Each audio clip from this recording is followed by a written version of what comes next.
어둠이 내린 저녁, 낡은 아파트의 작은 부엌, 김정우님은 묵묵히 믹서기를 돌리고 있었습니다. 윙윙거리는 소리와 함께 짙은 녹색의 채소 주스가 만들어졌죠. 냉장고에는 반찬 하나 없이 덩그러니 놓인 잎채소와 브로콜리뿐이었습니다.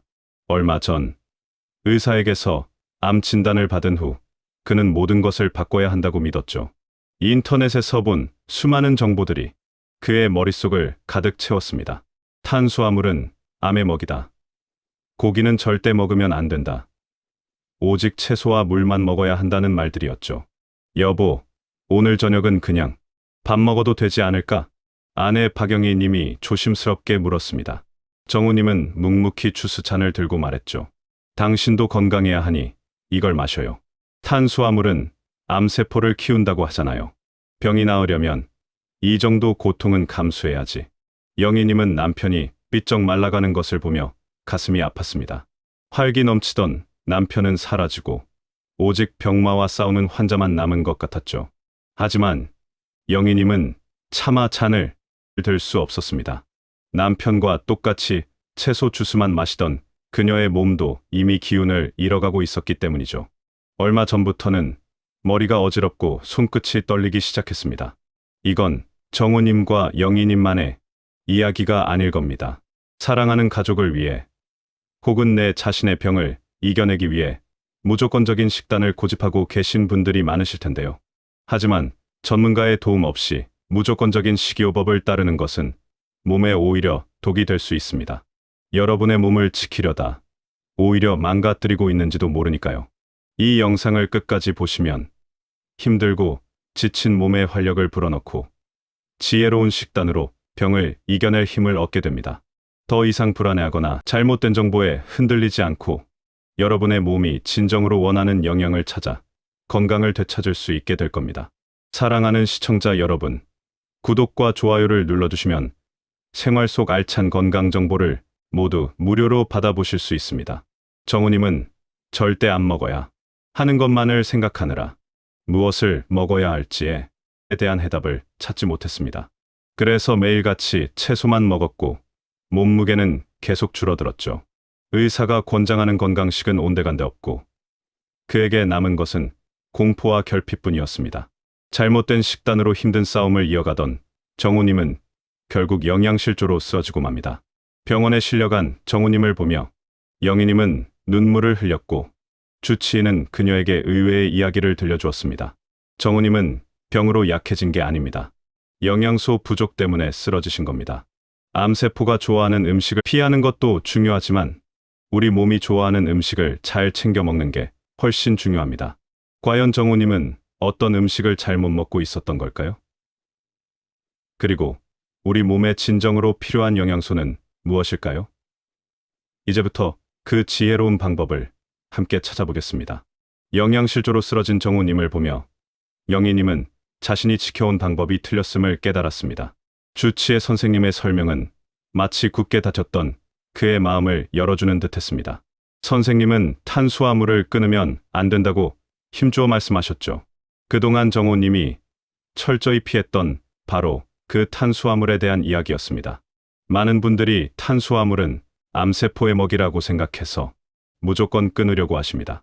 실제로 암세포는 포도당을 매우 좋아합니다. 이것은 의학적으로도 증명된 사실입니다. 암이 있는지 검사할 때 쓰는 PET-CT라는 검사를 아실 겁니다.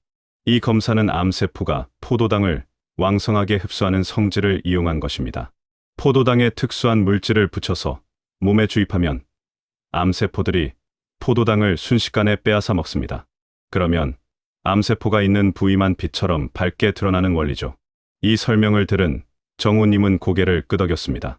자신이 믿었던 정보가 아주 틀린 것은 아니라는 생각에 안도감이 들었지만 곧이어 충격적인 사실을 듣게 되었죠.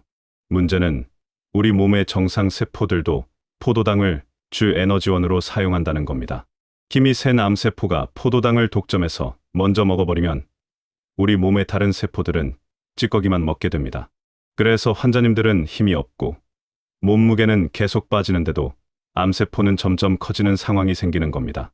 결국 정우님은 암을 굶기려다 자기 자신의 건강한 세포까지 굶긴 것이었습니다. 몸의 에너지를 책임지는 탄수화물 섭취를 극도로 줄이자 암과 싸울 힘이 사라졌던 것이죠. 주치의 선생님은 정우님에게 탄수화물을 먹되 좋은 탄수화물을 골라 먹어야 한다는 새로운 숙제를 내주셨습니다. 그렇다면 좋은 탄수화물과 나쁜 탄수화물은 어떻게 구분할 수 있을까요? 핵심은 바로 흡수 속도에 있습니다. 우리 몸은 탄수화물을 포도당으로 분해해서 사용하는데 이 포도당이 얼마나 빠르게 혈액으로 흡수되는지를 나타내는 지표가 바로 당지수입니다. 나쁜 탄수화물은 혈당을 급격하게 올립니다. 흰 쌀밥, 흰 밀가루, 설탕처럼 정제된 탄수화물들이 여기에 속하죠. 이런 음식은 마치 혈관으로 들어가는 고속열차와 같아서 포도당을 순식간에 혈액으로 쏟아냅니다. 이렇게 갑작스럽게 늘어난 포도당은 암세포가 배불리 먹을 수 있는 최적의 환경을 만들어줍니다. 반면 좋은 탄수화물은 혈당을 서서히 올립니다. 현미밥, 통곡물, 채소, 해조류 등이 바로 좋은 탄수화물이죠. 이 음식들은 마치 완행열차처럼 천천히 포도당을 혈액으로 공급합니다. 이렇게 되면 포도당이 우리 몸의 모든 세포에 골고루 안정적으로 전달되어 암세포가 독점할 틈이 사라지게 됩니다. 정우님은 그제야 자신이 매일 마시던 채소 주스가 왜 몸을 힘들게 했는지 이해할 수 있었습니다. 식이섬유가 풍부한 채소를 그대로 먹으면 혈당이 천천히 오르지만 믹서기에 갈아버리면 흡수 속도가 빨라져 오히려 혈당을 급격히 올리는 나쁜 탄수화물과 비슷한 역할을 할 수 있었던 겁니다. 이제 정우님은 무조건 채식만을 고집하는 대신 현미밥과 잡곡밥을 조금씩 챙겨 먹기 시작했습니다. 또한 충분한 에너지를 공급받자 몸에 활력이 생기고 식욕도 조금씩 돌아오는 것을 느꼈습니다. 암과 싸우는 힘은 굶주림이 아니라 올바른 영양에서 나온다는 것을 온몸으로 깨달은 순간이었죠. 앞으로 정우님은 또 어떤 지혜로운 식단을 배워나가게 될까요? 이제 다음 이야기에서 단백질에 대한 오해를 풀어보도록 하겠습니다. 현미밥과 잡곡밥으로 에너지를 조금씩 채워가던 정우님은 곧 또 다른 고민에 부딪혔습니다. 탄수화물에 대한 오해를 풀고 나니 이번에는 단백질에 대한 걱정이 밀려왔죠. 암, 투병 중인 많은 분들이 기력을 보충해야 한다는 생각에 소고기나 돼지고기 같은 동물성 단백질을 억지로라도 드시는 경우가 많습니다. 고기를 먹어야 살도 안 빠지고 힘이 난다는 믿음 때문이었죠. 하지만 주치의 선생님은 정우님에게 단백질에 대한 놀라운 이야기를 들려주셨습니다. 우리 몸을 자동차에 비유했을 때 탄수화물이 연료인 휘발유라면 단백질은 엔진을 구성하는 부품, 즉 벽돌과도 같은 역할만 한다는 것이었습니다. 우리 몸이 성장할 때는 벽돌을 쌓아야 하니 단백질이 많이 필요합니다. 하지만 성장이 끝난 후에는 매일 빠져나가는 머리카락이나 피부 각질, 소변 등으로 소실되는 양만큼만 보충해주면 충분합니다. 단백질은 에너지원이 아니기 때문에 아무리 많이 먹어도 몸에 저축되지 않습니다. 정우님은 이 말을 듣고 지난날을 돌아보았습니다. 아내가 몸에 좋다고 구워주던 고기를 억지로 먹고 배탈이 나거나 가스가 찼던 기억이 떠올랐습니다. 우리 몸은 단백질을 아미노산이라는 아주 작은 조각으로 분해해야만 흡수할 수 있는데 고기를 너무 많이 먹으면 미처 분해되지 못한 단백질 덩어리들이 장 속에 남아 부패하게 된다는 것이었죠. 그 부패물이 독소로 변해 장 점막에 염증을 일으키고 심하면 장벽에 구멍이 생기는 장누수 증후군을 유발할 수도 있다고 합니다. 더욱이 우리 몸은 단백질을 주 에너지원으로 사용하도록 설계되지 않았습니다. 휘발유차에 경유를 넣으면 차가 망가지는 것처럼 탄수화물 대신 단백질을 에너지로 사용하면 우리 몸의 세포 기능이 망가지기 시작한다는 겁니다. 소고기, 돼지고기, 닭고기 같은 붉은 고기와 육가공 식품은 특히 굽거나 튀기는 과정에서 발암 물질이 생기기 쉽고 동물을 키울 때 사용되는 항생제나 성장 호르몬이 잔류해 우리 몸에 해로운 영향을 줄 수도 있습니다. 그렇다면 단백질 섭취는 포기해야 할까요? 그렇지 않습니다. 우리 몸에 꼭 필요한 단백질을 현명하게 섭취하는 방법이 따로 있습니다. 바로 식물성 단백질을 적극적으로 활용하는 것입니다. 콩, 두부, 버섯, 견과류와 같은 식물성 단백질은 동물성 단백질에 비해 훨씬 건강하고 우리 몸에 부담을 주지 않습니다. 물론 맛있는 육류에 비해 밋밋하게 느껴질 수도 있고 같은 양의 단백질을 얻기 위해 더 많은 양을 먹어야 할 수도 있습니다. 하지만 식물성 단백질은 우리 몸에 필요한 영양소를 공급하는 동시에 몸에 해로운 독소와 불필요한 지방을 줄여주는 이점이 있습니다. 주치의 선생님의 조언을 들은 후 정우님과 영희님은 식단을 완전히 바꾸었습니다. 억지로 먹던 고기 대신 콩으로 만든 된장국과 두부 요리, 그리고 견과류를 챙겨 먹기 시작했죠. 식탁에는 더 이상 힘을 내야 한다는 강박 대신 건강한 재료들로 만든 맛있는 음식이 놓이게 되었습니다. 영희님은 콩자반을 만들면서 우리 정우님, 이제 고기보다 훨씬 좋은 보약을 드시는 겁니다라고 환하게 웃으며 말했습니다. 무조건 많이 먹는 것이 아니라 우리 몸이 진정으로 필요로 하는 양과 질 좋은 영양을 섭취하는 것. 이것이 바로 병을 이겨내는 힘의 시작이었습니다. 이제 정우님은 몸의 활력을 되찾고 그토록 피하고 싶었던 육체적인 고통이 아니라 건강하게 살아갈 에너지를 얻고 있다는 것을 깨달았습니다. 다음 이야기에서는 또 다른 영양소, 바로 비타민에 대한 놀라운 진실을 함께 알아보겠습니다. 탄수화물과 단백질에 대한 오해를 풀고 올바른 식단을 시작한 정우님은 조금씩 활력을 되찾는 것을 느꼈습니다. 하지만 여전히 그의 마음 한구석에는 불안감이 남아 있었죠. 그때 그의 귀에 들어온 것이 바로 비타민 C였습니다. 주변에서 고용량 비타민 C 주사를 맞으면 암세포가 사라진다는 이야기를 듣고 정우님은 이것이야말로 자신을 구해줄 구원투수라고 생각했습니다. 주치의 선생님께 비타민 C에 대해 묻자 선생님은 빙그레 웃으며 말씀하셨습니다. 비타민 C는 우리 몸의 모든 세포 기능에 꼭 필요한 조효소입니다. 면역력을 높이고 해독 작용을 돕고 장 건강을 지키는 등 정말 많은 역할을 하지요. 하지만 비타민 C가 모든 병을 치료하는 만병통치약은 아닙니다.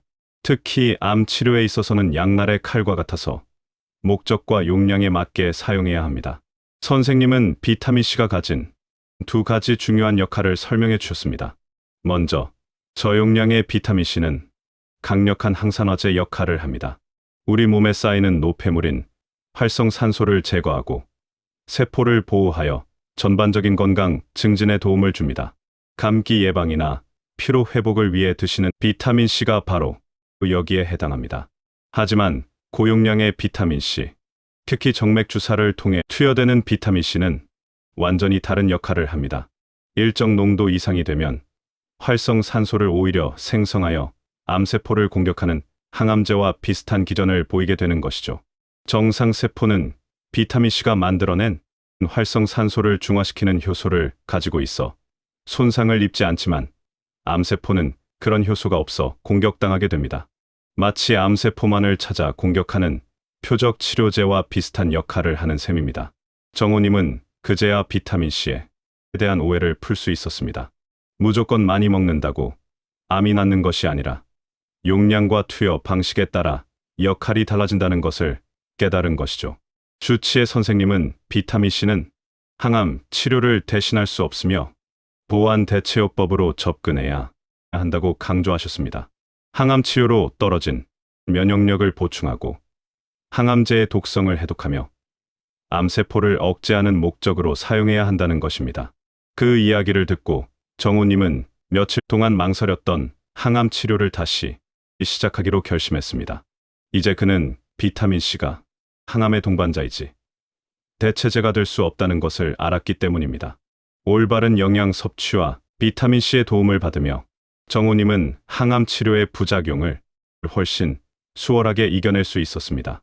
더 이상 잘못된 정보에 흔들리지 않고 과학적인 근거를 바탕으로 지혜롭게 몸을 돌보는 방법을 터득한 것입니다.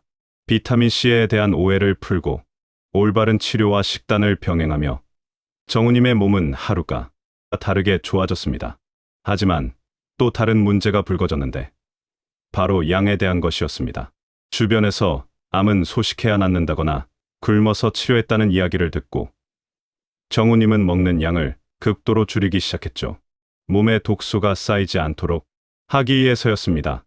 그는 하루에 한 끼만 먹거나 먹는 채소의 양을 줄여서 버티기도 했습니다. 하지만 며칠 지나지 않아 다시 무기력해지고 체력이 떨어지는 것을 느꼈습니다. 이번에도 주치의 선생님은 정우님의 잘못된 판단을 바로잡아 주셨습니다. 소식을 하면 우리 몸에 독소가 빠지고 세포 재생이 활발해지는 이점이 있습니다. 하지만 환자님처럼 몸이 약해진 상태에서 무조건적인 소식은 오히려 독이 될 수 있습니다. 우리 몸은 질병과 싸우기 위해 충분한 에너지를 필요로 합니다. 아무리 좋은 음식을 먹는다 해도 그 양이 너무 적으면 우리 몸은 굶주림에 지쳐 오히려 건강을 해치게 됩니다. 의사 선생님은 식이요법이 치료의 영역으로 들어가면 반드시 전문가의 도움을 받아야 한다고 강조하셨습니다.